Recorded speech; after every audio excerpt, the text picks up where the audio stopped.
Hello students, how are you all? I hope you all are doing well. This is Divya Murwal, your physics teacher at Motion Education.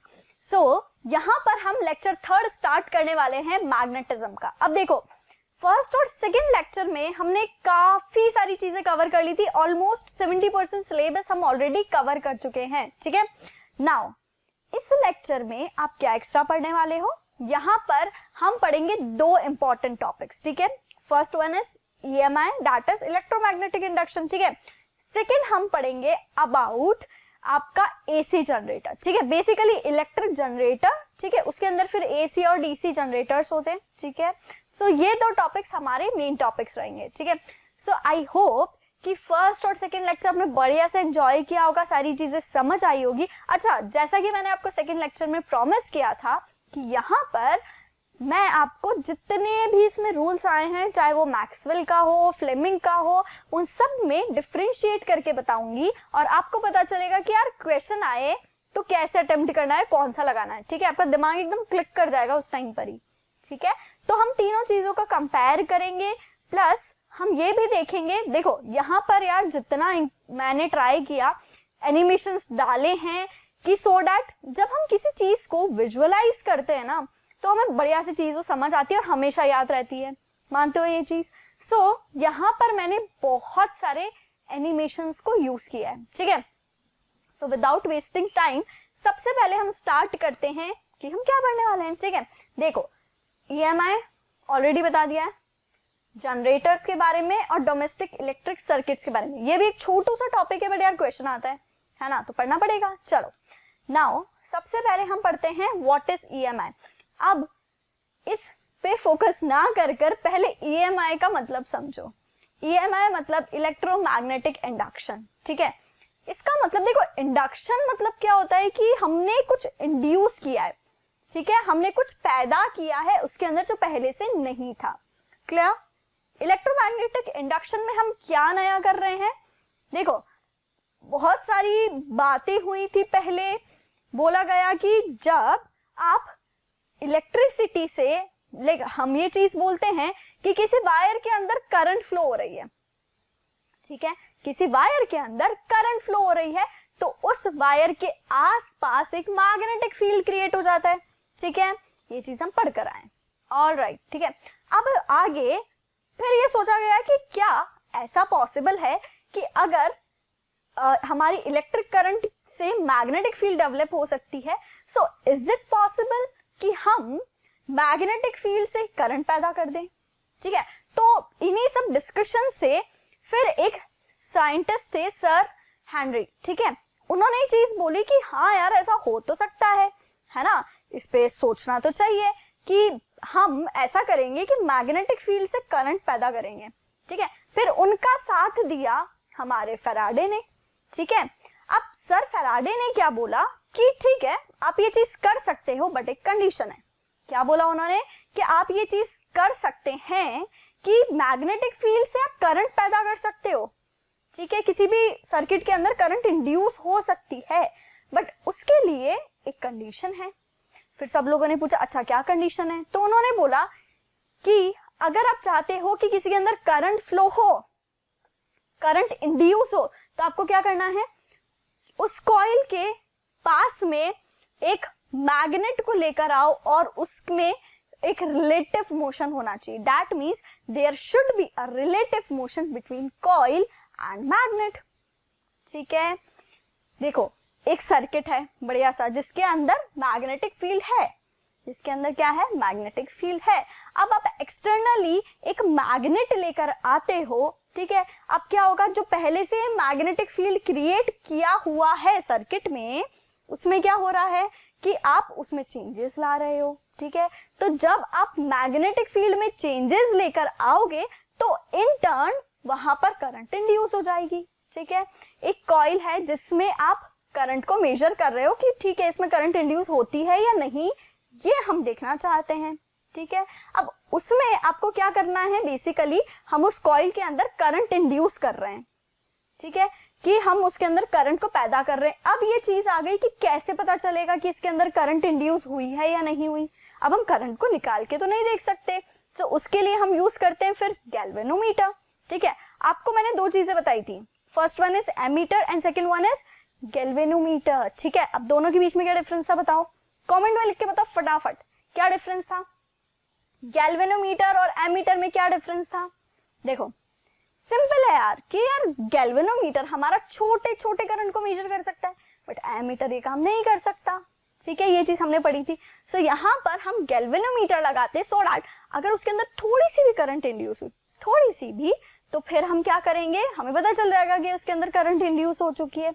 So basically हम magnetic field में changes कर कर current को induce कर रहे हैं, current का production कर रहे हैं। सो EMI is all about the production of current in the circuit. ठीक है, by changing the magnetic field.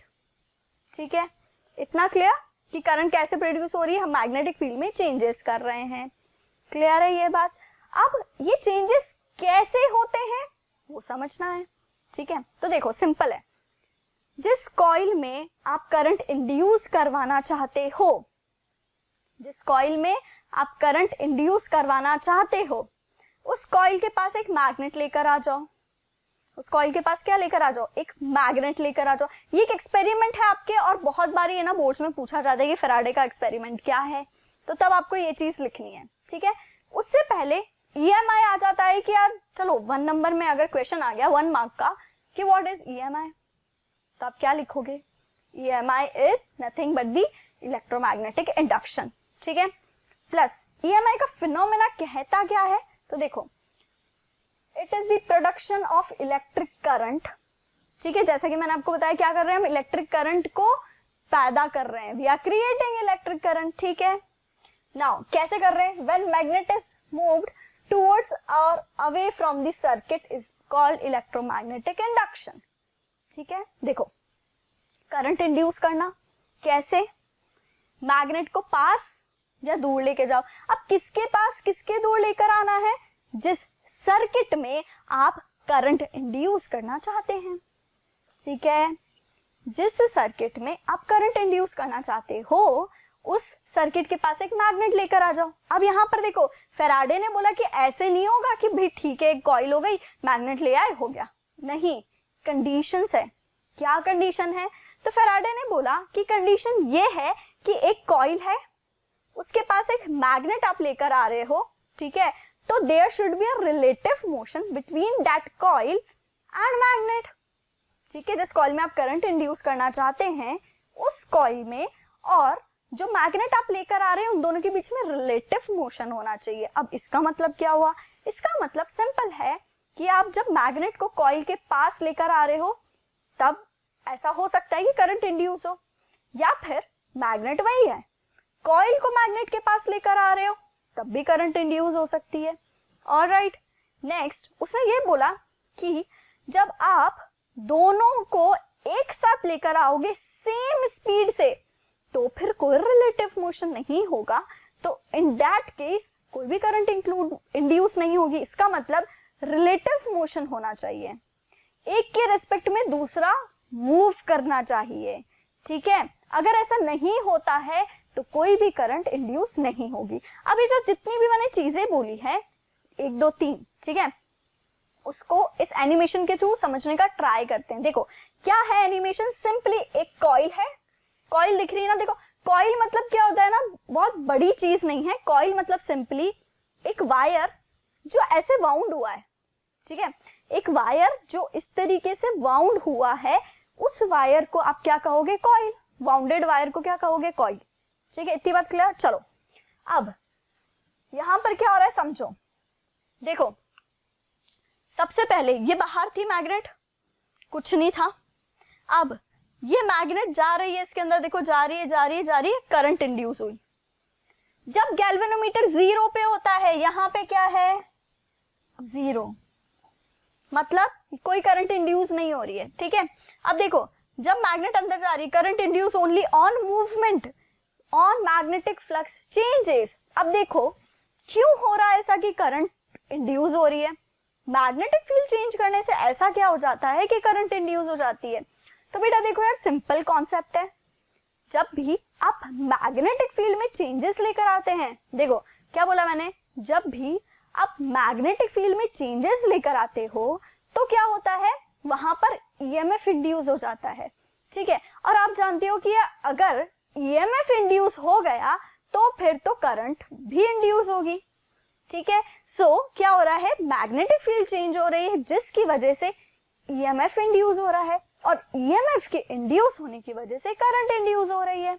That's it, ठीक है। अब देखो यहाँ पर क्या होना है, अगर एग्जाम में क्वेश्चन आता है कि फैराडे का एक्सपेरिमेंट बताओ, तो क्या लिखोगे, सबसे पहले तो ये लिखोगे कि आपने क्या ली, एक कॉइल ली, एक मैग्नेट लिया, एक गैल्वेनोमीटर लिया। कॉइल, मैग्नेट, गैल्वेनोमीटर, 3 चीजें हैं, ठीक है, क्लियर। उसके बाद हमने क्या किया, हमने सिंपल एक, देखो ऐसा डायग्राम ना बने ना तो सिंपली ऐसा बना लेना। फिर यहां पर क्या लगाओगे, एक गैल्वेनोमीटर, क्या लगाओगे, एक गैल्वेनोमीटर। उसमें यहां बीच में सेंटर में मार्क कर लेना 0, ठीक है। फिर एक पॉइंटर बनाना, फिर क्या बनाओगे, एक पॉइंटर बनाओगे, क्या बनाया, पॉइंटर बनाया। फिर इसके बाद एक मैग्नेट है, this is north, this is south, ये मैग्नेट इसके पास जा रही है। फैराडे ने बोला अगर ऐसा होता है कि कॉइल के पास मैग्नेट जाती है तो फिर यहां पर करंट क्या होगा, इंड्यूस हो जाएगा। यहां पर करंट क्या होगी, इंड्यूस हो जाएगी, ठीक है। अब यहां पर बात आती कि चलो एक और चीज हमने ले ली, फिर हमने एक और सर्किट बनाया। एग्जाम में भी ऐसे ही करोगे, 2 सर्किट बनाकर आओगे, कितने बनाओगे, 2, ठीक है ना, बीच में 0। अच्छा, 0 को नल पॉइंट भी बोला जाता है, ठीक है। मतलब अगर करंट फ्लो नहीं कर रही ना तो फिर यहां पर ये जो पॉइंटर है वो 0 पे ही रहेगा। पॉइंटर किस पे रहेगा, 0 पे। कब रहेगा, जब करंट फ्लो नहीं कर रही है, ठीक है। देखो इसमें क्या हो रहा है, ये मैग्नेट बाहर आई, देखो रिवर्स हो गई करंट, करंट क्या हो गई, रिवर्स हो गई। अब फिर से देखो मैग्नेट अंदर जा रही है, गई गई, दिख रहा है मैग्नेट अंदर गई, और देखो पॉइंटर नीचे चला गया, और मैग्नेट अंदर जाकर रुक गई, मैग्नेट अंदर जाकर रुक गई, तो फिर कोई रिलेटिव मोशन नहीं। मैंने क्या कहा था, कॉइल और मैग्नेट के बीच में रिलेटिव मोशन होना चाहिए, या तो कॉइल इसके पास जाए या मैग्नेट इसके पास है। अगर मैग्नेट अंदर जाके से चुपचाप बैठ जाती है, सुस्त हो गई, बैठ गई, थक गई, तो फिर कोई भी करंट इंड्यूस नहीं होगी। तो देखना अभी अगर मैग्नेट अंदर जाती है ना, देखो अंदर जा रही है तब तक करंट बढ़ा, ठीक है, अंदर जाके रुक गई, करंट 0 हो गया। फिर देखो बाहर आएगी, मैग्नेट आएगी बाहर, देखो आई, मैग्नेट बाहर आई तो करंट नेगेटिव डायरेक्शन में, फिर मैग्नेट रुक गई, फिर 0। समझ आ गई कहानी, ठीक है। अगर मैग्नेट का मूवमेंट है तो करंट इंड्यूस होगी, मैग्नेट का मूवमेंट नहीं है तो करंट इंड्यूस नहीं होगी। अब ऐसा नहीं है कि हमेशा ही मैग्नेट जाएगा, कॉइल भी मैग्नेट के पास आ सकता है, ठीक है, दोनों ही चीजें हो सकती है। जरूरी है क्या यार तू ही हमेशा मेरे पास है, मैं भी आ सकता हूँ तेरे पास, ठीक है। सो दोनों के बीच में रिलेटिव मोशन होना चाहिए, दैट्स इट, ठीक है। यही कहानी है इसकी और कुछ भी नहीं। देखो अब क्या हो रहा है, यहां पर ये नॉर्थ, ये साउथ, अब ये इससे दूर जा रहा है, यही दो कंडीशन है। ऐसा डायग्राम ना बने ना इतना सुंदर, तो फिर ये तो बन सकता है यार, ये तो मतलब लाइक मैंने तो ऐसे बना, आप स्केल से बनाओगे ना शानदार दिखेगा, मान के चलो, ठीक है। ऐसा डायग्राम बना सकते हो। इसमें भी क्या होगी, करंट इंड्यूस हो जाएगी, क्या होगी, करंट इंड्यूस हो जाएगी। अब करंट इंड्यूस होगी तो यहाँ तो रहेगा नहीं, है ना, करंट इंड्यूस होगी तो यहाँ तो रहेगा नहीं। फिर क्या, जब ये इसके पास आ रही है, मैग्नेट इसके पास आ रही है, तो ये कहाँ जाएगी, इस तरफ। यहाँ पर जब मैग्नेट इससे दूर जा रही है तो फिर ये बताएगा कि यहाँ पर करंट की डायरेक्शन रिवर्स हो गई। मैग्नेट पास आ रही है तो लेट्स सपोज करंट इधर है ना, और अब जब मैग्नेट दूर जा रही है तो करंट ने अपनी डायरेक्शन चेंज करी। ये ऐसा बिल्कुल ही नहीं है कि करंट बढ़ रहा है या कम हो रहा है, बेसिकली करंट ने अपनी डायरेक्शन चेंज करी है। क्या चेंज करी है, डायरेक्शन। और आप जानते हो कि डायरेक्शन को हम पॉजिटिव या नेगेटिव से ही बताते हैं, ठीक है। डिस्प्लेसमेंट में नहीं करते थे क्या यार, डिस्टेंस और डिस्प्लेसमेंट है। लेट्स सपोज मैंने 5 मीटर का डिस्टेंस ट्रेवल किया, ठीक है, और एक मैं कह रही हूं मैंने -5 मीटर का डिस्प्लेसमेंट किया। सो नेगेटिव क्या डिनोट कर रहा है कि एक बार तो मैं ऐसे गई और दूसरी बार जब मैं आई जब मैंने 5 मीटर का डिस्प्लेसमेंट किया तो मैं उसके अपोजिट डायरेक्शन में आई, ठीक है। तो बेसिकली यहाँ पे सिर्फ ये बता रहा है कि करंट की डायरेक्शन चेंज हो चुकी है, अपोजिट हो चुकी है, ठीक है। सो EMI सिर्फ यही है। अब यहां पर फिर आ जाते हैं फ्लेमिंग के रूल्स, ठीक है।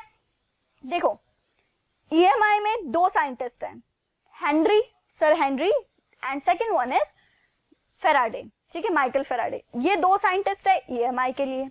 अब फिर आ जाता है फ्लेमिंग। क्यों आता है? बिकॉज चलो फेराडे ने ये बता दिया कि करंट इंड्यूस हो रही है या नहीं हो रही है, कौन सी डायरेक्शन में हो रही है, लाइक पॉजिटिव हो रही है, नेगेटिव हो रही है, मतलब positive negative, again I am repeating कि सिर्फ डायरेक्शन बता रहा है, ठीक है। बट ये नहीं बताता कि किस डायरेक्शन में होगी। अब ये तो पता लगाना है कि हमारा जो फ्लेमिंग लेफ्ट हैंड रूल था वो ये बताता था कि फोर्स की डायरेक्शन क्या थी। फिर ये दोनों फ्लेमिंग के पास गए कि यार फ्लेमिंग है ना, हमने ये सारी चीजें तो कर दी मार्केट में, बात तो चली गई। अब लोग हमसे पूछ रहे हैं कि हम ये कैसे बताएं कि इंड्यूस करंट की डायरेक्शन क्या होगी, तो तू मेरी हेल्प कर। फिर फ्लेमिंग सोचता है कि ठीक है यार, मैंने अपने लेफ्ट हैंड को यूज कर लिया है बट मेरा राइट हैंड तो अभी तक काम नहीं आया। तो फिर उसने सोचा कि ठीक है, राइट हैंड को भी काम में ले लेते हैं और मैं मेरे राइट हैंड से पूरी दुनिया वालों को बता दूंगा कि इंड्यूस करंट की डायरेक्शन कैसे फाइंड करनी है। और वो दुनिया वाले कौन थे? हम जैसे लोग जो साइंस पढ़ रहे हैं, जो बोर्ड्स देने जाएंगे, ठीक है। तो उसके लिए फ्लेमिंग ने बताया कि फ्लेमिंग के लेफ्ट हैंड रूल के अकॉर्डिंग, देखो सिंपल जो हमने लेफ्ट हैंड के साथ किया था राइट हैंड के साथ, फ्लेमिंग राइट हैंड रूल के अकॉर्डिंग क्या होगा, आपकी जो देखो ये वाली फिंगर तो सेम है, ये हमेशा डिस्क्याऊ ही करती है, तो ये मैग्नेटिक फील्ड है, ये क्या है, मैग्नेटिक फील्ड, ठीक है। ये वहां पर भी करंट की डायरेक्शन थी बट यहां पर ये इंड्यूस्ड करंट की डायरेक्शन है। किसकी? इंड्यूस्ड करंट की। वहां पर थंब फोर्स डिनोट करता था, यहां पर थंब डिनोट करेगा मूविंग कंडक्टर की डायरेक्शन, ठीक है, कि आपका जो कंडक्टर है, जो कॉइल है, वो कौन सी डायरेक्शन में मूव कर रही है, ठीक है। तो यहां पर इन्हीं तीनों चीजों को हम अप्लाई करते। देखो अगर आपके पास आ जाती है फ्लेमिंग राइट हैंड रूल लिखो, तो आप क्या लिखोगे? According to Fleming right hand rule, thumb denotes the direction of या movement of conductor, thumb denotes the movement of conductor, ठीक है। फिर ये आपकी है कौन सी फिंगर? ये आपकी है मिडिल फिंगर या सेंटर फिंगर, ठीक है, मिडिल फिंगर या फिर बोलो सेंटर फिंगर, ठीक है। ये वाली जो है वो है आपकी कौन सी? देखो थंब बता रहा है मूवमेंट ऑफ कंडक्टर, वहां पे था फोर्स, ठीक है। यहाँ पे मिडिल फिंगर बता रहा है इंड्यूस्ड करंट और वहां पर क्या बताता है? सिंपल करंट, ठीक है। ये है magnetic field, this is your first finger, this is your first finger. तो according to Fleming's right hand rule, thumb denotes the direction of motion of conductor and हमारी first finger denotes the same direction of magnetic field and middle finger या centre finger denotes the direction of induced current. That's it, इतना लिखो, Fleming right hand rule खत्म, ठीक है। अब देखो अगर आपको ये चीज तीनों बढ़िया से समझ आ गई तो हम ये चेक करेंगे कि क्या आपको ये चीज समझ आई, और जब भी हम चेक करते हैं तो हम क्या करते हैं? यस करेक्ट, हम क्वेश्चन करते हैं, ठीक है। तो यहाँ पर मैं आपको 2 क्वेश्चंस कराऊंगी, उन दोनों क्वेश्चन में आपको ये जज करना है कि क्या आप ये चीज सीख चुके हो। जैसे लेफ्ट हैंड के साथ खेला था वैसे राइट हैंड के साथ खेल लो, कलाइयों की एक्सरसाइज कर लो थोड़ी सी, तो कलाइयां तो आपकी ट्विस्ट होनी है, ठीक है। तो थोड़े से ऐसे ऐसे वाले स्टेप्स कर लो ताकि थोड़ा सा फ्लेक्सिबल हो जाएगा, ठीक है। नाउ अब टेस्ट कर लेते हैं खुद को थोड़ा सा। तो देखो क्वेश्चन बहुत ही आसान है। क्वेश्चन ये कह रहा है आपसे, देखो this is south pole, this one is north pole. Magnet के 2 पोल्स है, साउथ पोल नॉर्थ पोल, ये चीज पता है हमें, ठीक है। अब यहां पर आ जाते हैं कौन? कंडक्टर। यहां पर क्या आ जाते हैं? कंडक्टर। अब इसमें पुश कहां हो रहा है? नीचे की तरफ। ये क्वेश्चन है सिंपल, क्वेश्चन में कुछ नहीं दिया, डायग्राम चिपका दिया, ये बना दिया और ये बता दिया कि आपका जो मोशन ऑफ कंडक्टर है, देखो पुश मतलब नीचे, पुश मतलब नीचे नीचे की तरफ खींच रहे हैं उसे। अब इसमें आपको लगाना है फ्लेमिंग का राइट हैंड रूल, ठीक है। So you have 5 seconds, only 5 second, चलो 10 मान लो, ठीक है। 10 सेकेंड्स है आपके पास टू सॉल्व दिस क्वेश्चन, ठीक है। 10 सेकेंड्स है, उसके बाद आप एक और क्वेश्चन करेंगे, ठीक है। तब तक आप ये वाला क्वेश्चन करो, मैं एक और क्वेश्चन नोट डाउन करती हूँ सिमिलर पैटर्न पे, ठीक है। उससे पहले वो सॉल्व करो, इसको बाद में देखना, सेम है, कोई डिफरेंस नहीं है। कंडक्टर बनाया, इसमें पुश ऊपर है, बहुत आसान है, बहुत आसान है, इजी है सॉल्व करना। कर लिया? 10 सेकंड से ज्यादा हो गया यार, सॉरी मैं भूल गई। चलो देखो, राइट हैंड निकालो, ठीक है। This is the motion of conductor, this is the magnetic. जब भी तुम्हें फ्लेमिंग का लेफ्ट हैंड रूल या राइट हैंड रूल लगाना है, सबसे आसान है मैग्नेटिक फील्ड को पकड़ो, ठीक है। ट्रिक है, सबसे आसान है मैग्नेटिक फील्ड को पकड़ो। मैग्नेटिक फील्ड को पकड़ लिया तो फिर बाकी उंगलियां अपने आप घूम जानी है, ठीक है। यहां पर भी वही करते, देखो फर्स्ट वाले डायग्राम में मैग्नेटिक फील्ड कहां से कहां आएगी, नॉर्थ से साउथ। कहां से कहां आएगी, नॉर्थ से साउथ। ये मैग्नेटिक फील्ड, ये आ गई नॉर्थ से साउथ। थंब क्या डिनोट कर रहा है, motion of conductor. Motion of conductor कहां है, नीचे। मोशन ऑफ कंडक्टर कहां है, देखो ऐसे देखो, तुम इस तरीके से देखो, ठीक है, ज्यादा रिलेट कर पाओगे। ये आपकी मैग्नेटिक फील्ड की डायरेक्शन नॉर्थ से साउथ जा रही है। थंब कहां जाएगा, पुश कर रहे हैं नीचे की तरफ, नीचे। करंट कहां गई, अंदर। कहां गई, अंदर। तो करंट की डायरेक्शन क्या होगी, ये किसकी है, ये डायरेक्शन इंड्यूस्ड करंट की। किसकी डायरेक्शन है, इंड्यूस्ड करंट की। ऑलराइट, ठीक है, ये आ गया। अगर ये आ गया ना तो ये भी आ जाएगा। इसमें भी मैग्नेटिक फील्ड तो जा रही है नॉर्थ से साउथ। देखो मैग्नेटिक फील्ड नॉर्थ से साउथ, नॉर्थ से साउथ। कंडक्टर को ऊपर पुश कर रहे हैं, कंडक्टर को ऊपर पुश कर रहे हैं, कर दिया। अब करंट की डायरेक्शन कौन सी है, बाहर। करंट कहां आया, देखो फिर से मैग्नेटिक फील्ड नॉर्थ से साउथ, कंडक्टर ऊपर, ठीक है, ऊपर की तरफ पुश कर रहे हैं कंडक्टर को। बेसिकली पुल होना चाहिए, ठीक है ना, पुल मानो चलो इसे, क्या ये पुल, ठीक है। कंडक्टर को क्या कर, ऊपर की तरफ पुल कर रहे हैं कि भाई आजा। करंट कहां आई, देखो बाहर। करंट कहां निकल रही है, बाहर। तो this is the direction of induced current. इतना ही आसान है इसको करना, ठीक है। आई होप कि आपका फ्लेमिंग राइट हैंड रूल भी बढ़िया से पक्का हो गया है, ठीक है। अगर आपको इन क्वेश्चन में कोई डाउट है तो प्लीज एक बार फिर से वीडियो में थोड़ा सा बैक जाना और देख लेना। अच्छा, अगर आपको आंसर चाहिए तो मैं थोड़ा साइड हो रही हूँ, स्क्रीनशॉट ले लो, ठीक है, डन। ऑलराइट, चलो अब आगे समझते हैं कि फ्लेमिंग राइट हैंड रूल कहां पर काम आता है। नाउ अब आगे समझते हैं कि फ्लेमिंग राइट हैंड रूल काम कहां पे आता है। चलो, so next one is a छोटा सा क्वेश्चन। देखो, a copper wire ring is suspended vertically. Copper wire है, इस तरीके से सस्पेंड हो चुका है। अब यहां पर देखो, बहुत ही छोटा सा कॉन्सेप्ट है जो आपको सीखना है। ईएमआई में आपको ये याद रखना, देखो अभी कोरोना वायरस आया, ठीक है, क्यों आया, क्योंकि चाइना वालों ने कुछ हरकत करी थी, ठीक है ना। बट अल्टीमेटली गलती तो सबकी थी। बिकॉज क्या होता है, जब हम एनवायरमेंट को नुकसान पहुंचाते हैं ना, तो अपने आप को न्यूट्रलाइज करने के लिए, सैचुरेशन पर लाने के लिए कुछ ना कुछ ऐसी पैंडेमिक सिचुएशन लेकर आता है। अब आप देखो कोरोना में क्या हुआ कि भाई यार गाड़ियां वगैरह चलना बंद हो गई, ठीक है, पोल्यूशन कम, ठीक है, लोग बाहर निकलना बंद हो गए, रिसोर्सेस कम यूज करना स्टार्ट कर दिया। तो इन टर्न एनवायरमेंट ने अपने आप को, देखो बहुत सारे मीम्स नहीं आते कि यार ये city before corona, after corona, ठीक है।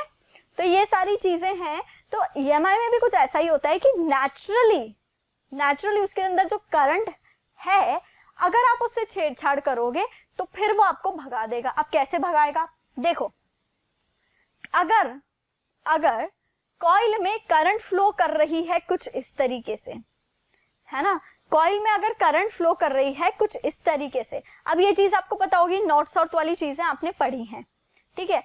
अब अगर आप जबरदस्ती एक मैग्नेट लेकर आना चाह रहे हो, ठीक है, आप क्या कर रहे हो, एक मैग्नेट लेकर आना चाह रहे हो, तो वो क्या करेगा, उसको अपोज करने के लिए उसमें करंट इंड्यूस कर लेगा। बेसिकली कॉइल है सिंपल, कॉइल है ना, हमने वायर लपेट दिया, कुछ नहीं हुआ, हमने क्या किया, वायर लपेट दिया, कुछ नहीं हुआ। अब उसके बाद क्या हुआ कि यहाँ पर देखो ये रिंग आपको दिख रही है ना। अब इसमें करंट इंड्यूस कैसे हो रही है, हमने अभी थोड़ी देर पहले एक एनिमेशन देखी थी, करंट इंड्यूस कैसे हो रही है, क्योंकि आप एक एक्सटर्नल मैग्नेट लेकर आ रहे हो, तो क्या हो रहा है कि ये नहीं चाहता, ये रिंग नहीं चाहती कि आप उसके पास मैग्नेट लेकर आ जाओ, आप उसके पास मैग्नेट लेकर आ जाओ। अब आप मैग्नेट देखो, अगर आप यहाँ पे नॉर्थ पोल इसके पास लेके आ रहे हो, ठीक है, तो यहाँ पर साउथ पोल होना चाहिए, तभी अट्रैक्ट करेंगे। अगर यहाँ पर भी नॉर्थ पोल हो गया तो फिर तो ये रिपेल कर जाएंगे। समझ रहे हो?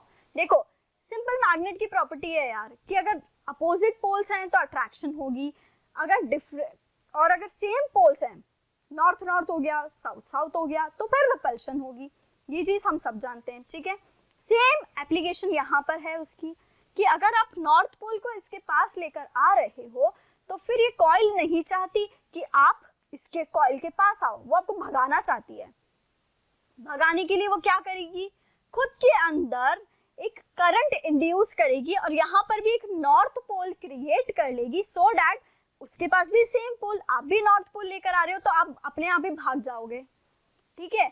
और अगर यहाँ पर लेट सपोज आप साउथ पोल लेकर आ रहे होते, कॉइल के पास क्या लेके आ रहे होते, साउथ पोल लेकर आ रहे होते, ठीक है, तो फिर क्या होता है यहाँ पर, फिर कॉइल नहीं चाहती कि आप मेरे पास आओ, कॉइल नहीं चाहती कि आप उसके पास आओ, तो कॉइल क्या करेगी, कॉइल अपने अंदर भी साउथ पोल क्रिएट कर लेगी। अब साउथ पोल देखो बेसिकली करंट इंड्यूस करती है, दो चीजें होती है, नॉर्थ पोल इज व्हाट, अगर आपकी करंट ऐसे इंड्यूस हो रही है तो नॉर्थ पोल, अगर आपकी करंट ऐसे इंड्यूस हो रही है तो फिर ये साउथ पोल, ठीक है। तो ऐसे नॉर्थ साउथ हम बेसिकली एक ट्रिक है, हम कॉन्सेप्ट लगाते हैं इसमें कि करंट जो इंड्यूस हो रही, अगर नॉर्थ पोल आप लेकर आ रहे हो तो ये नहीं चाहती ना कि आप इसके पास आओ, तो ये इस डायरेक्शन में करंट इंड्यूस कर लेगी, मतलब एंटी क्लॉकवाइज, ठीक है। तो यही क्वेश्चन है सिंपल कि आप मैग्नेट कॉइल के पास लेकर आ रहे हो, कॉइल नहीं चाहती ऐसा हो, तो कॉइल क्या करेगी,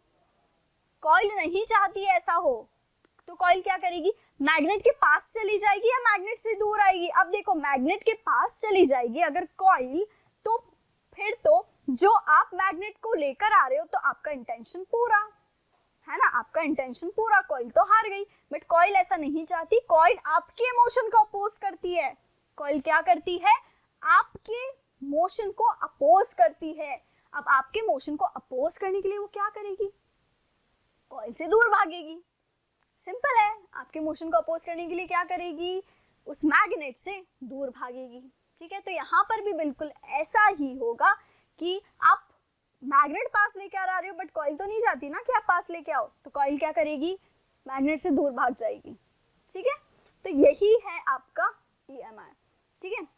तो यहाँ पर क्या होगा आपका करेक्ट आंसर, देखो क्या ऑप्शन है, मूव टुवर्ड्स मैग्नेट, कॉइल के लिए है move towards magnet, move away from magnet, remains stationary, rotate with respect to suspension fiber। तो यहाँ पर आंसर होगा मूव अवे फ्रॉम मैग्नेट। क्यों होगा ऐसा, क्यों बोल रहे हैं हम मूव अवे फ्रॉम मैग्नेट, क्योंकि अभी बताया मैंने है ना, कॉइल नहीं चाहती आप उसके पास आओ, तो कॉइल क्या करेगी, भाई लेट्स सपोज आप भाग रहे हो, ठीक है, आपका दोस्त आपके पीछे भाग रहा है, आप नहीं चाहते कि वो आपके पास आए, वो आप नहीं चाहते क्योंकि आप अगर रुक गए ना तो आपके पास आ जाएगा, तो आप क्या करोगे, आप और भागोगे, आप और भागोगे ना उससे, बिकॉज आप नहीं चाहते आप उसके पास आओ। तो सेम कॉइल का भी नेचर ऐसा है, वो नहीं चाहती कि मैग्नेट उसके पास आए तो वो दूर भाग जाती है, सिंपल दैट्स इट, ठीक है। अब EMI यहाँ पर कंप्लीट होता है। क्वेश्चंस कैसे आते हैं बोर्ड्स में, सिंपल, व्हाट इज EMI, ठीक है। EMI के पीछे किन किन लोगों का हाथ था, इंड्यूस करंट को पता लगाने के लिए हम कौन सा रूल यूज करते हैं, ठीक है, फ्लेमिंग्स का right hand rule. Fleming's right hand rule बताने के लिए क्वेश्चंस हमने कर लिए, ठीक है। फिर हमने इस टाइप का भी एक छोटा सा क्वेश्चन देख लिया। देखो इस टाइप का क्वेश्चन एज सच बहुत ही रेयर टू रेयरेस्ट केस में चांसेस हैं कि आ जाए, बट इफ इन केस आ जाता है तो हम उसके लिए भी प्रिपेयर्ड हैं, ठीक है, तो यहाँ तक हमारा EMI कंप्लीट होता है। क्लियर? ठीक है, अब आगे समझते हैं अबाउट द AC जनरेटर। ठीक है, तो बेसिकली यहाँ पर देखो दो चीजें हैं। इलेक्ट्रिक जनरेटर में हम जनरली AC जनरेटर को पढ़ते हैं, DC को हम ऐसे भगा देते हैं कि ठीक है यार तेरी इतनी इंपॉर्टेंस नहीं है। क्यों नहीं है वो चीज भी समझो यार, क्योंकि DC में क्या है, DC बोले तो डायरेक्ट करंट, AC बोले तो ऑल्टरनेटिंग करंट। हम अपनी नीड के अकॉर्डिंग AC को लाइक करंट को ज्यादा कम कर सकते हैं। लॉन्ग ट्रांसमिशन के लिए AC करंट ज्यादा अच्छा होता है। ठीक है, उसमें हीट लॉस कम होता है। तो ये सारे एडवांटेजेस है AC के। दैट्स व्हाई आप हमेशा ही इलेक्ट्रिक जनरेटर की जब बात आती है तो हम वहां पर AC जनरेटर पढ़ते हैं, DC नहीं पढ़ते। दो हम यहाँ पे AC DC दोनों ही डिस्कस करने वाले हैं, तो प्लीज ऐसा टेंशन ना जाना कि यार DC तो बताएंगे नहीं, बताएंगे, बहुत छोटू सा डिफरेंस है। ठीक है, आप खुद भी कहोगे यार ये क्या यार DC, मतलब इतना इजी लगेगा, बट पहले हम AC पढ़ेंगे। ठीक है, बट उससे भी पहले ये समझो कि जनरेटर होता क्या है। सो जनरेटर बहुत ही आसान है। देखो मोटर में हमने क्या पढ़ा था, मोटर में हमने ये पढ़ा था कि हमारी जो इलेक्ट्रिकल एनर्जी मैकेनिकल एनर्जी में चेंज हो गई। यहाँ पर उल्टा है, मैकेनिकल एनर्जी इलेक्ट्रिकल एनर्जी में चेंज होती है। क्योंकि देखो जनरल वो लाइन याद कर लेना, कौन सी वाली, कि यार लाइट चली गई जनरेटर ऑन करना है, लाइट चली गई जनरेटर ऑन करना है। जनरेटर ऑन करने से क्या होगा, इलेक्ट्रिसिटी आएगी। ठीक है, सो यहाँ पर mechanical energy is changes into electrical energy, energy conversion. ठीक है, यहाँ पर मैकेनिकल एनर्जी किसमें चेंज हो गई, इलेक्ट्रिकल एनर्जी में। इतना सा ही प्रिंसिपल है इलेक्ट्रिक जनरेटर का। ठीक है, अब छोटू से जो जनरेटर होते हैं ना उसे डायनामो कहते हैं। क्या कहते हैं उसे, डायनामो। ठीक है, यहाँ पे लिखा भी है देखो, electric generator converts mechanical energy into electrical energy and dynamo किसे कहते हैं, स्मॉल जनरेटर को क्या बोलते हैं, डायनामो। ठीक है, अब एक डायग्राम बना है। ठीक है, ये डायग्राम आपको बहुत सारी जगह मिल जाएगा। ठीक है, इसके बाद एनिमेशन भी देखेंगे, बट पहले डायग्राम पे फोकस करते हैं, बिकॉज अल्टीमेटली आपको बोर्ड्स में डायग्राम बना कर आना है। ठीक है, डायग्राम समझो, यहाँ पर क्या है, देखो नॉर्थ साउथ पोल। ठीक है, मैग्नेट्स के दो पोल्स, नॉर्थ पोल और साउथ पोल, ये हमारी डीसी मोटर में भी थे। ठीक है, अब बीच में एक कॉइल है, बीच में क्या है, एक कॉइल है जिसको हम मूव करवा रहे हैं। बेसिकली उस कॉइल के मूवमेंट की वजह से, बिकॉज अब नॉर्थ साउथ है तो इसमें मैग्नेटिक फील्ड तो होगी, नॉर्थ से निकल रही हुई साउथ की तरफ आती हुई मैग्नेटिक फील्ड होगी। अब जब ये कॉइल उस मैग्नेटिक फील्ड के अंदर घूम रही होगी तो वो नॉर्थ और साउथ के बीच की जो मैग्नेटिक फील्ड है उसको परेशान कर रही है। ठीक है, उसको कहीं ना कहीं डिस्टर्ब कर रही है। सो मैग्नेटिक फील्ड फिर चेंज होगा और उसी चेंज इन मैग्नेटिक फील्ड की वजह से करंट इंड्यूस होगी। और अगर वो करंट इंड्यूस हो गई इस मूविंग कॉइल के अंदर, तो फिर उस करंट को लेकर हम भले हमारे घर का फैन ऑन करवा दें, हम हमारी घर की लाइट ऑन करवा दें, जो हम चाहते हैं वो ऑन करवा सकते हैं। ठीक है, अब धीरे धीरे चलते हैं हर एक चीज पर। सबसे पहले मैग्नेट्स। ठीक है, तो जो हमने मोटर में पढ़ा था सेम फॉर्मेट में यहाँ पढ़ेंगे। तो अगर आपके पास इलेक्ट्रिक जनरेटर आ जाता है, पहले तो हेडिंग डाल दो, उसके बाद नेक्स्ट क्या लिखोगे, नेक्स्ट लिखोगे आप कंस्ट्रक्शन। क्या लिखोगे, कंस्ट्रक्शन। कंस्ट्रक्शन में वही चीजें हैं। सबसे पहले तो हमने मैग्नेट लिया, क्यों लिया, बिकॉज मैग्नेट की वजह से मैग्नेटिक फील्ड क्रिएट हो रही है। मैग्नेट के दो पोल्स होते हैं, नॉर्थ पोल और साउथ पोल, इतनी कहानी है मैग्नेट की। ठीक है, नेक्स्ट उसके बाद कॉइल, हमने क्या ली, कॉइल।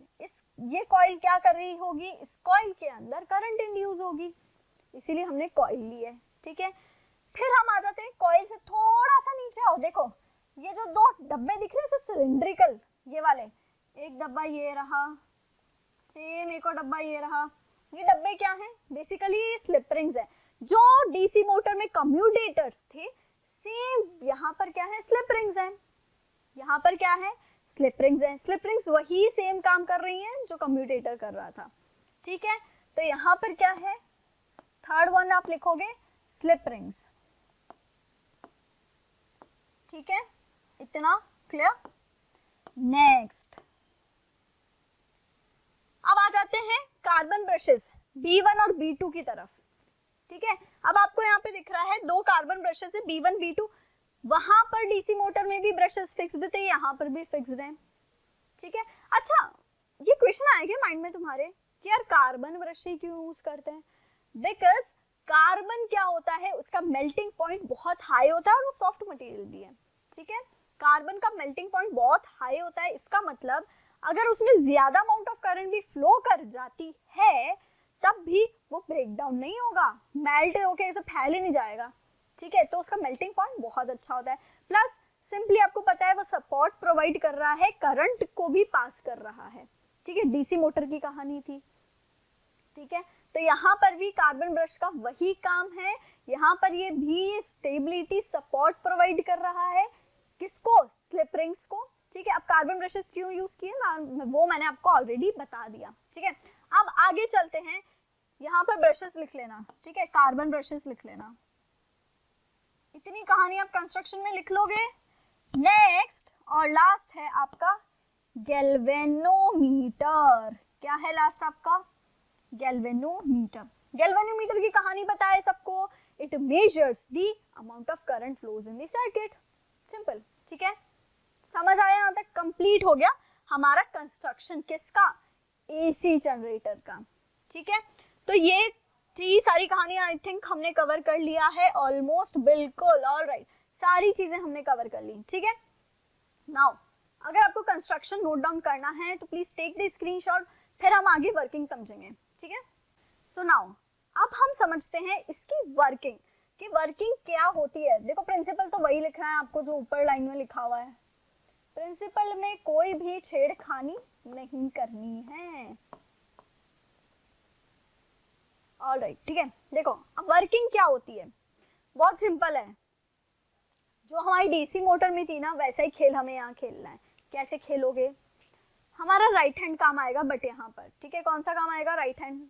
एक्सरसाइज कर लो थोड़ी सी, मैं भी कर लूँ, है ना, चलो हो गई, मेरी तो हो गई, आ जाओ।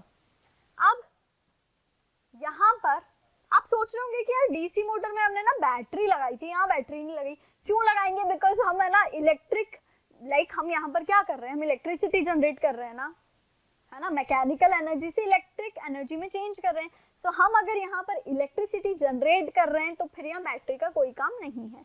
गैल्वेनोमीटर क्यों लगाया है, टू मेजर दी करंट। ये रहा गैल्वेनोमीटर, देखो ये क्या करेगा, करंट को मेजर करेगा, ठीक है। चलिए देखो, सबसे पहले ए बी आर्म के लिए जो प्रोसेस वहां किया था सेम, ए बी आर्म के लिए क्या करेंगे, देखो हमें पता लगाना है कि ए बी आर्म में करंट कैसे फ्लो करेगी, मतलब ऊपर जाएगी नीचे जाएगी कैसे जाएगी, ये पता लगाना है। राइट हैंड निकालो, सबसे पहले मैग्नेटिक फील्ड जाएगी नॉर्थ से साउथ, इसमें कोई शक नहीं होना चाहिए, ठीक है। मैंने क्या कहा, सबसे पहले मैग्नेटिक फील्ड देख लो कहाँ है।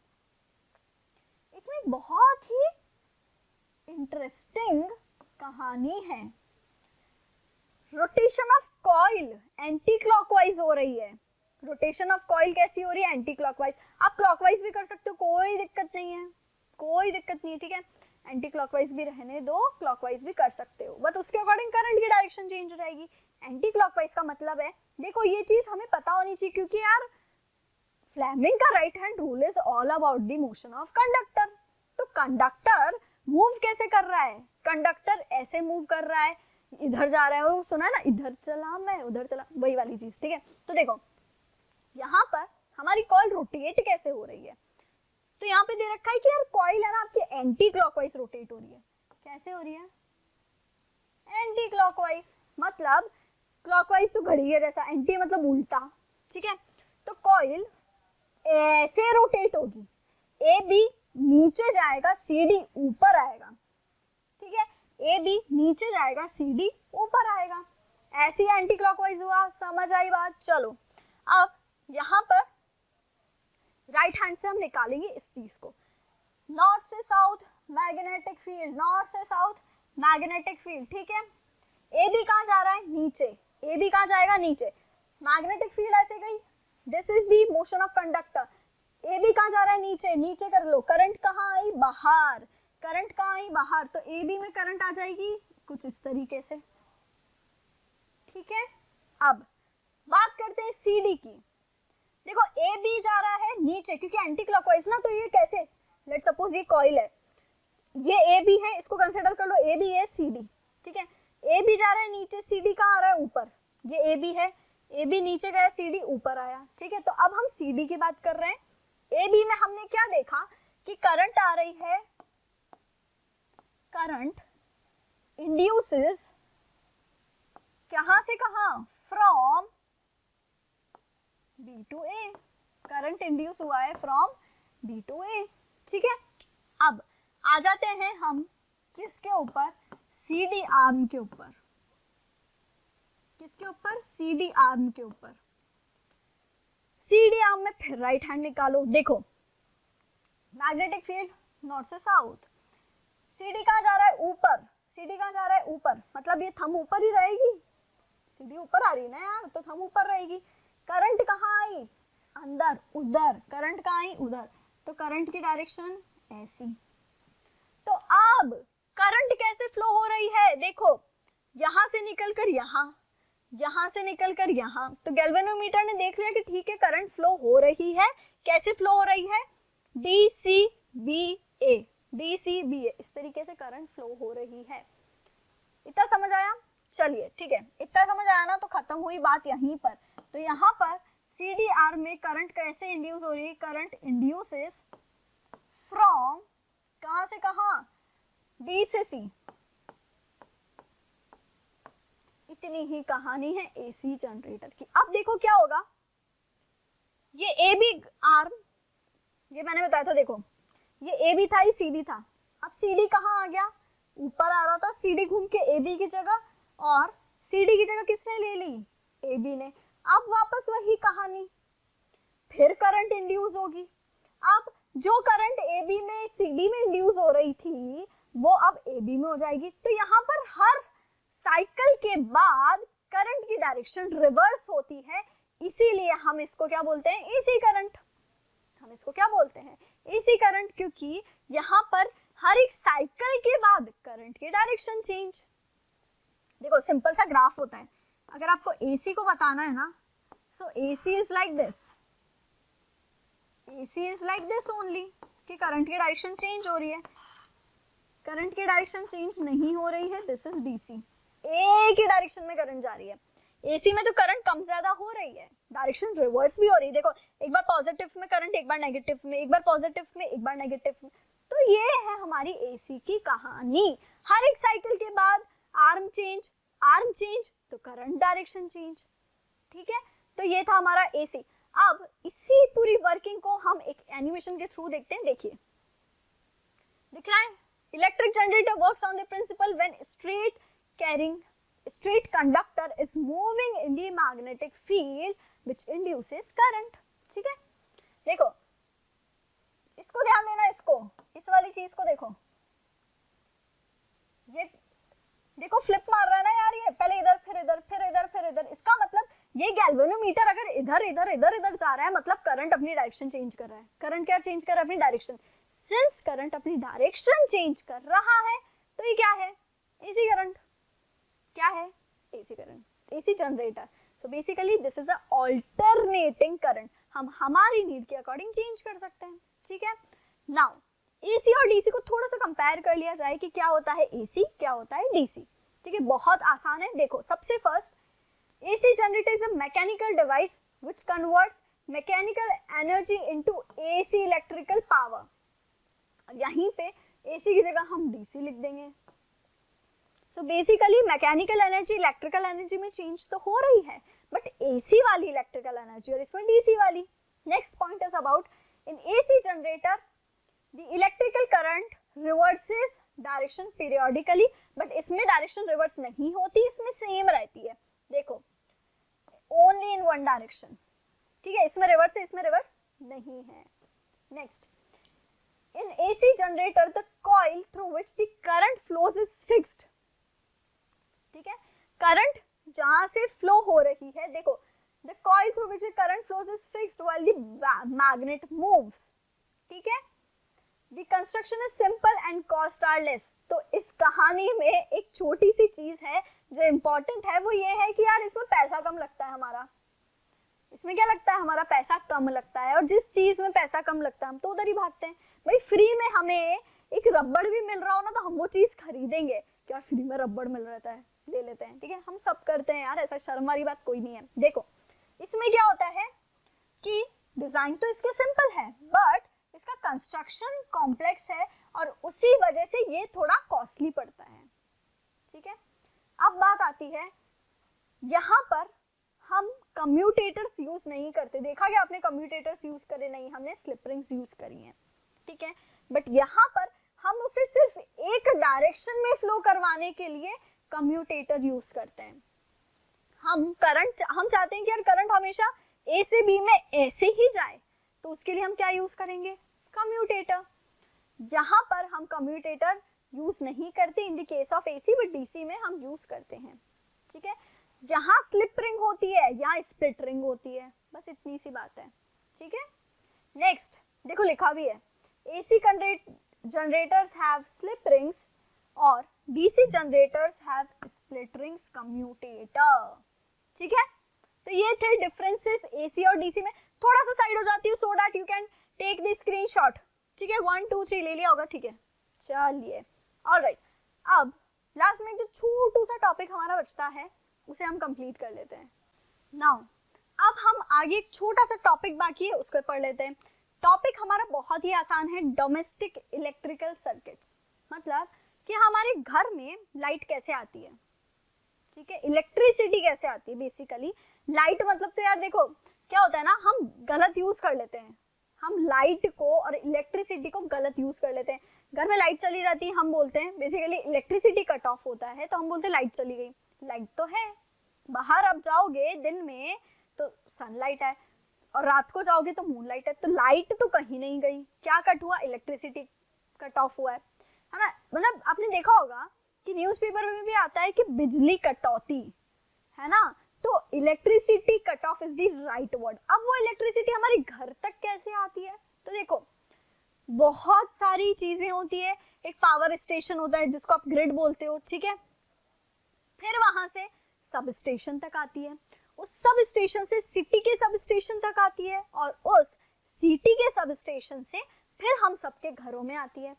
बट घरों में आने से पहले उसमें हर एक में फ्यूज लगा देते हैं। हमारे घर में देखो हमारे सबके घरों में एक मीटर लगा होता है।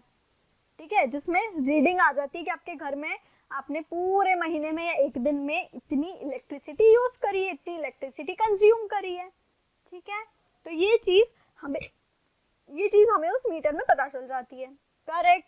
नाउ अब उस मीटर तक जब करंट आता है, इलेक्ट्रिसिटी आती है, तो फिर अब उसमें आने के बाद हमारे पास बहुत सारी चीजें हो जाती है।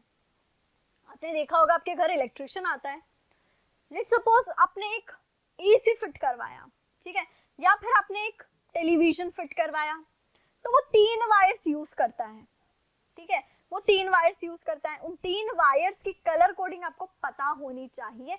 एग्जाम में पूछी जाती है यार कि रेड कलर वाली चीज क्या बताती है, ग्रीन कलर किसके लिए होता है, ब्लैक कलर किसके लिए होता है। ऑल्दो ग्रीन ये सारी और रेड और ब्लैक ये कलर कोडिंग अब चेंज हो चुकी है, मॉडर्न करंट कलर कोडिंग आ चुकी है। ठीक है, तो वो भी चीज हम देखेंगे। उससे पहले ये समझो इस डायग्राम में हम क्या दिखाना चाह रहे हैं कि आपके घर में इलेक्ट्रिसिटी कैसे आती है। ठीक है, तो चलो समझते आ जाओ क्या है। सबसे पहले डिस्ट्रीब्यूशन बॉक्स। डिस्ट्रीब्यूशन मतलब कि आपके घर में जो इलेक्ट्रिसिटी आ रही है तो एक डब्बे में आती है ना, एक डब्बे में सारी वायर्स आ जाते हैं, तो that is a distribution box. ठीक है, अब उस डिस्ट्रीब्यूशन बॉक्स से क्या हो रहा है, बाहर आ जाओ। उस डिस्ट्रीब्यूशन बॉक्स में एक इलेक्ट्रिक मीटर है ना। डिस्ट्रीब्यूशन बॉक्स बोले तो इलेक्ट्रिक मीटर सबके घर में लगा होता है। अब डिस्ट्रीब्यूशन बॉक्स क्या है, जो ग्रिड से आता है, पावर स्टेशन से आता है। ठीक है, करंट वहां तक आती है सब स्टेशन तक, फिर सिटी के सब स्टेशन तक आती है, फिर उसके बाद सबके घरों में आती है, तो दैट इज वो वाला डिस्ट्रीब्यूशन बॉक्स। ठीक है, डिस्ट्रीब्यूशन मतलब यहाँ पर सबके घरों में यहाँ से लाइट डिस्ट्रीब्यूट होगी। ठीक है, इस डब्बे में से। अब डब्बे से बाहर आओ, डब्बे से बाहर है हम इलेक्ट्रिक मीटर पे। इलेक्ट्रिक मीटर क्या है, हमारे घरों में जो लगा होता है डब्बा, जिसमें ऊपर इंडिकेशन हो जाता है कि यार इतनी आपने इलेक्ट्रिसिटी कंज्यूम करी है। ठीक है, अब इलेक्ट्रिक मीटर के बाद हम आ जाते हैं फ्यूज बोर्ड के ऊपर। अब देखो, फ्यूज बोर्ड बोलो या फिर एमसीबी बोलो, because nowadays MCB is used over fuse. क्यों, पता होगा आपको कि फ्यूज मतलब क्या होता है, उसके अंदर एक पतला सा वायर होता है जिसका विदस्टैंड कैपेसिटी बहुत ही बढ़िया होता है, मतलब उसका मेल्टिंग पॉइंट बहुत अच्छा होता है। ठीक है, अब उस मेल्टिंग, अब क्या होता है ना यार कि फ्यूज के अंदर एक वायर होता है, वो वायर जैसे ही ब्रेक डाउन हुआ ज्यादा करंट फ्लो करने में, तो फिर आपका जो सर्किट है वो काम नहीं करेगा, बिकॉज फ्यूज में एक बार एक्सिस में करंट चली गई तो वायर क्या होता है, ब्रेक डाउन हो जाएगा। अब जैसे ही वो वायर ब्रेक डाउन हुआ, आपका फ्यूज किसी काम का नहीं है। ठीक है, इसीलिए आजकल हम फ्यूज ना यूज कर हम एमसीबी यूज करते हैं। देखो एमसीबी आपको पता है क्यों ट्रिप हो जाती है। ठीक है, फिर हम बाहर जाके देखते हैं कि यार क्या ट्रिप हुआ है, फिर हम ऐसे करके ऊपर कर देते, लाइट आ जाती है। ठीक है, तो ये पूरी कहानी है एमसीबी की। जब भी देखना, जब भी आपके घर में आपसे लाइट जाए किसी भी पर्टिकुलर एक रूम की, क्यों होता है, क्योंकि बहुत बारी एक स्विच में हम बहुत सारे डिवाइसेस कनेक्ट कर देते हैं, है ना, तो ओवरलोडिंग हो जाती है, उस वजह से उस पर्टिकुलर रूम की लाइट चली जाती है। ठीक है, अब बाहर एमसीबी देखोगे, वो वाला खोलना बॉक्स, ठीक है, उसमें आप देखोगे कि एक ट्रिप हो गई है, फिर जैसे आप उसे ऊपर करते हो ना तो फिर लाइट आ जाती है। अब वो ट्रिप क्यों होती है, बिकॉज वो बता रहा है कि यार भाई बस करो, दया करो, स्विच पे तुम एक ही साथ कनेक्ट किए जा रहे हो। ठीक है, इस वजह से ट्रिप हो जाती है। नाउ अब एमसीबी की जगह तो फ्यूज की जगह में एमसीबी यूज करने लग गए। फिर अब यहाँ पर वायरिंग समझो, एक होता है लाइव वायर, एक होता है न्यूट्रल वायर और एक होता है अर्थ वायर। लाइव वायर से करंट आती है, न्यूट्रल वायर से करंट जाती है। भाई एक क्लोज्ड कंटेनर्स पाथ में ही तो करंट मूव करती है। ठीक है, तो एक से तो करंट गई और एक से करंट आई।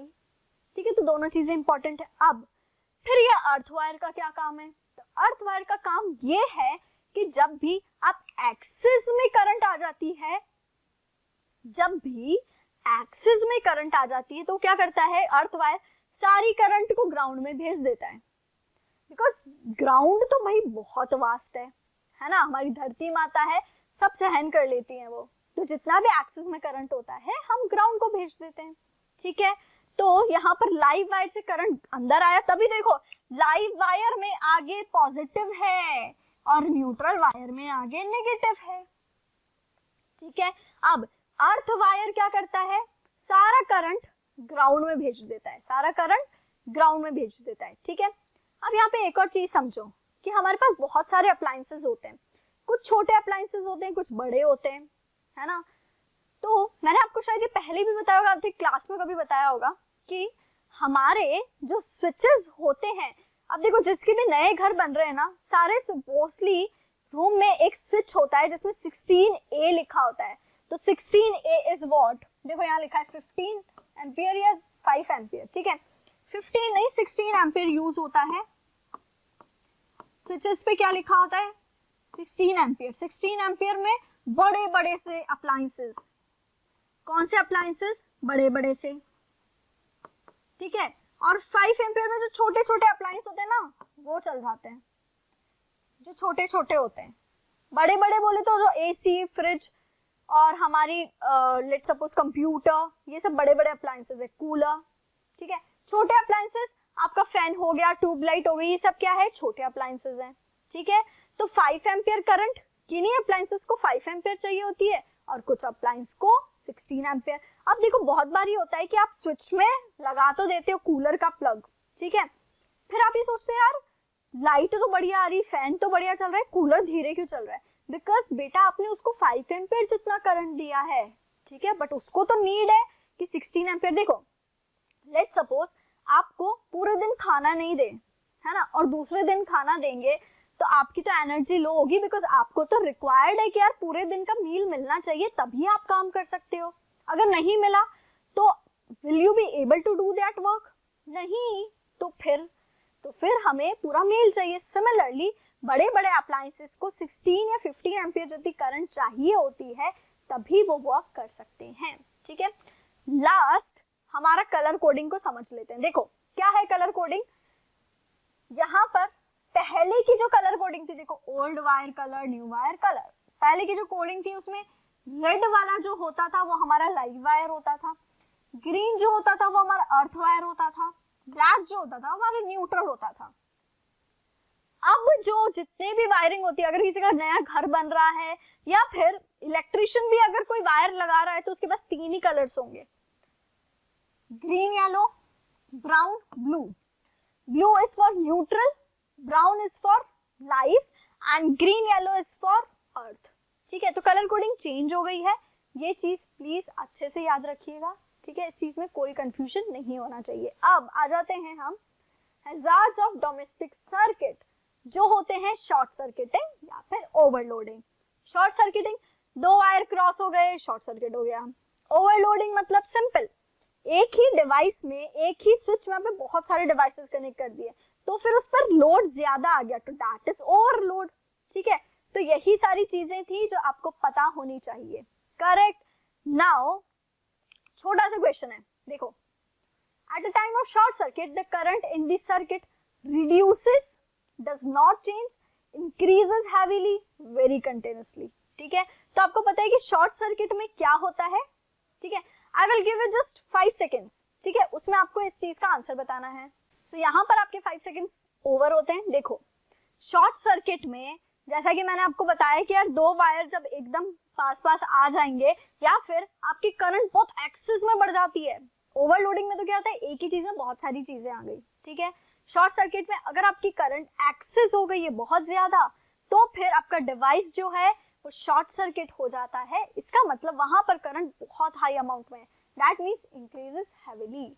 ठीक है, तो यहाँ पर हमने मैग्नेटिज्म को पूरा कवर कर लिया है अच्छे से।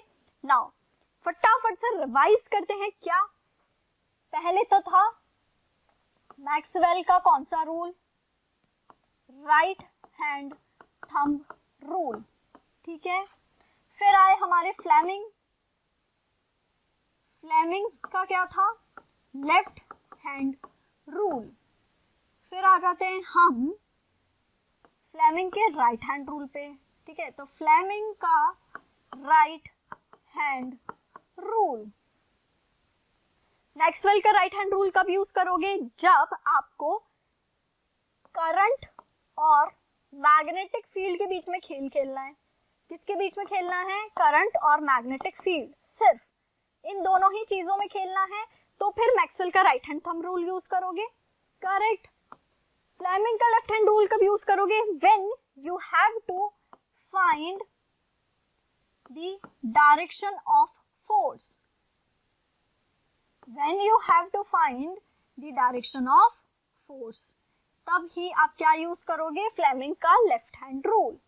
ठीक है, अब यहां पर देखो एक छोटा सा क्वेश्चन करते हैं, थोड़ा बड़ा एकदम बराबर से समझ आ जाएगी चीजें। करंट है, ऐसे जा रही है, मैग्नेटिक फील्ड है कुछ इस तरीके से। अच्छा, एक क्रॉस और डॉट पता है क्या, क्रॉस मतलब होता है, देखो क्रॉस मतलब होता है कि मैग्नेटिक फील्ड जो है, मैग्नेटिक फील्ड वो है आपकी इनवर्ड। ठीक है, डॉट अगर आ गया तो क्या है, मैग्नेटिक फील्ड आपकी है आउटवर्ड।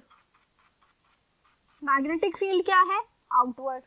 ठीक है, अब देखो यहां पर फोर्स की डायरेक्शन बताओ, फटाफट से कर लेते हैं। लेफ्ट हैंड रूल, ठीक है, this is the direction of magnetic field. Magnetic field देखो मैंने बोला मैग्नेटिक फील्ड इनवर्ड्स, मतलब मैग्नेटिक फील्ड अंदर जाएगी। ठीक है, ये होती करंट की डायरेक्शन, करंट यहाँ जाएगी, फोर्स कहाँ है, ऊपर, तो फिर ये आपकी फोर्स की डायरेक्शन यहाँ है। इतना ही आसान है। देखो एक और करते हैं, यहाँ पर लेट्स सपोज मैग्नेटिक फील्ड आपकी आउटवर्ड्स है और करंट जा रही ऊपर। अगेन लेफ्ट हैंड, देखो मैग्नेटिक फील्ड बाहर, ठीक है, out of the page, basically inward मतलब इनटू द पेज, डॉट मतलब आउट ऑफ द पेज, ठीक है। तो मैग्नेटिक फील्ड बाहर, करंट जा रही है ऊपर, मैग्नेटिक फील्ड बाहर, करंट जा रही है ऊपर, फोर्स किधर आया, मैग्नेटिक फील्ड बाहर, करंट जा रही ऊपर, फोर्स किधर आया, इधर। इतना ही आसान है। और यार फ्लेमिंग का राइट हैंड रूल तो अभी अभी सीखा है। जब हमें क्या फाइंड करना है, to find the direction of induced current, direction of induced current. Question भी किया है हमने इस पे, ठीक है। तो यहाँ पर कोई कंफ्यूजन नहीं होना चाहिए, and this is nothing but the magnetic field, ठीक है। आ रहा है समझ में? तो यहाँ है 3 क्लियर एकदम चीजें, कब आपको कौन सी चीज लगानी है। If you want to take the screenshot, थोड़ा सा साइड हो जाते हैं, ठीक है, ले लिया। चलिए अब आ जाते हैं हम सेशन के एंड पर, बिकॉज देखो इलेक्ट्रिसिटी कंप्लीट, मैग्नेटिज्म कंप्लीट, 2 बड़े बड़े चैप्टर्स कंप्लीट। नाउ अब नेक्स्ट हम मिलेंगे विद द चैप्टर लाइट, और लाइट की स्पीड से एकदम शूम करके कवर कर लेंगे पूरा लाइट चैप्टर। लाइट चैप्टर इनसे भी बड़ा है, ठीक है। ये बहुत सारे लोगों को लगता है बट ठीक है यार, तीनों इक्वल है ना, तीनों बड़े बड़े चैप्टर्स हैं, तीनों इक्वल है। जैसे हमने ये कवर किया है वैसे ही कवर कर लेंगे, एंड आई होप आपको आज सब कुछ समझ आ गया होगा बढ़िया से। जहां जहां भी नहीं समझ आता ना, तो ऐसा करो कि थोड़ा सा बैक जाकर अगेन उसे देखो, बिकॉज क्या होता है, हम एक वीडियो जितनी बार देखते हैं ना, हर बारी हम कुछ नया सीखते हैं जो हमें पहले नहीं पता चला। हर बार कुछ नया सीखने को मिलता है, ठीक है। सो यहाँ पर हम सेशन को एंड करते हैं, मिलते हैं बहुत जल्द। अगर ये वीडियो आपको अच्छा लगा है तो please like this video, share it with your friends, family, और जो भी बोर्ड की प्रिपरेशन कर रहे हैं, बिकॉज आपकी हेल्प हो गई, दूसरों की भी हेल्प कीजिए। And please subscribe to this channel also, so that हमारी फैमिली और ग्रो हो सके। एंड अगर आप इस चैनल पे न्यू हैं तो please hit that bell icon, so that आपको आने वाली सारी नोटिफिकेशंस के बारे में पता चले। Thank you so much.